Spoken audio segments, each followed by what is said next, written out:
Hey everybody, it's your boy LeBay Rome, the Disabled Fragrance Guy, and I'm back for another review. Do me a favor if you haven't done so already, please go down below, like and subscribe to the channel. You guys know your support means everything to me.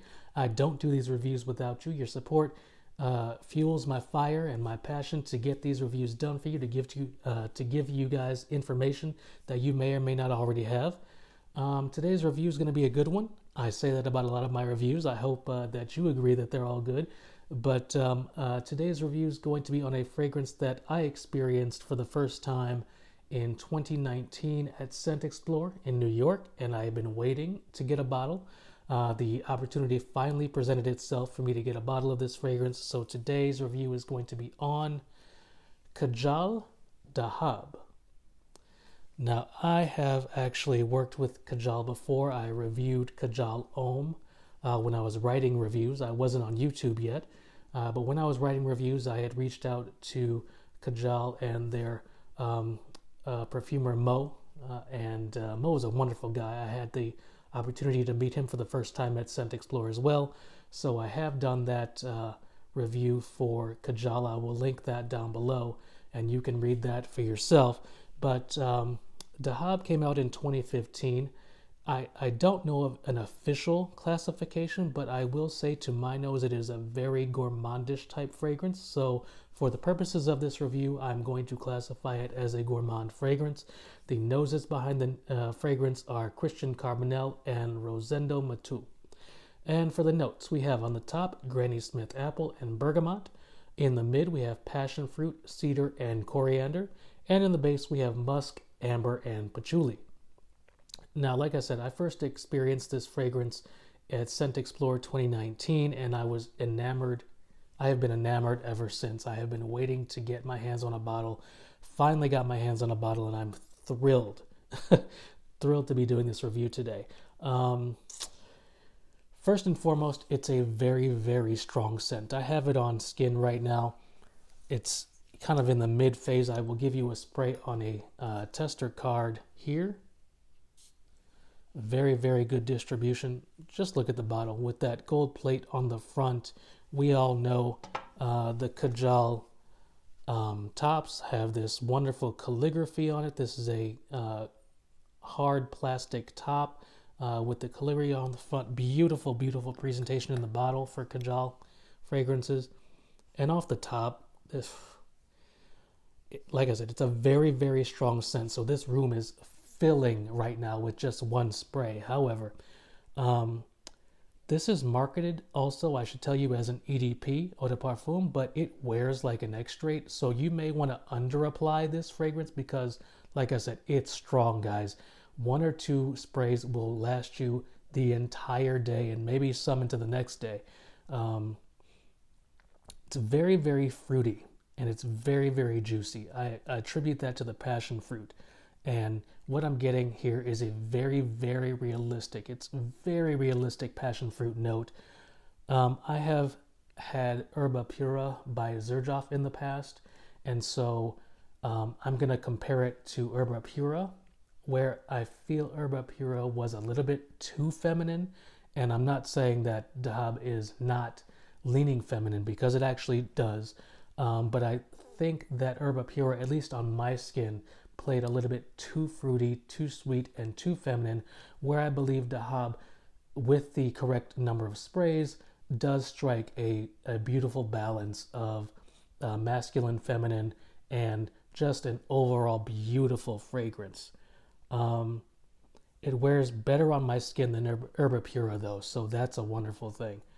Like I said, does it lean feminine? Yes, it leans feminine. You guys are going to have to have some confidence wearing this fragrance. But if you like fragrances like Black Orchid and other fragrances that may trend in the feminine vein, Portrait of a Lady by Frederic Malle, and fragrances in that neighborhood, I think you'll be able to pull off Dahab just fine without any problems whatsoever.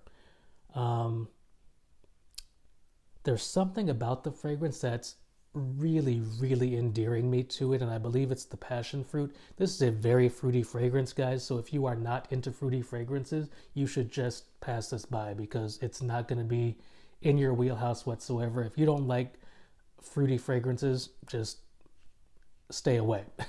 But this is a very fruity fragrance. It's really endearing me to the fragrance with the passion fruit and the Granny Smith apple, which is very prevalent in the top. I envision myself in, sitting on one of those wraparound porches in a nice colonial house on a summer day, just eating a Granny Smith apple or a couple of Granny Smith apples, just watching the sunrise or the sunset. It's a beautiful, beautiful passion fruit fruity fragrance with the Granny Smith apple tied in. I do not get the coriander. I'm not sure how that is, in this fragrance. I don't get it whatsoever. It doesn't seem as spicy to me as other fragrances that I know that I own that have coriander in it, but I don't get the coriander whatsoever. However, I do know, having worn this on skin, that it's going to dry down to a very musky scent. And if you guys like musky scents, absolutely, this dry down is for you. But not unwearably musky. You're not going to get this civet or the castoreum or anything like that. If you like that, you may not like the dry down of this fragrance, but I really don't like those two notes in fragrances. So the dry down, while it is musky, it never leans into unwearable fecal territory, which is wonderful because I would never keep this in my collection if it did.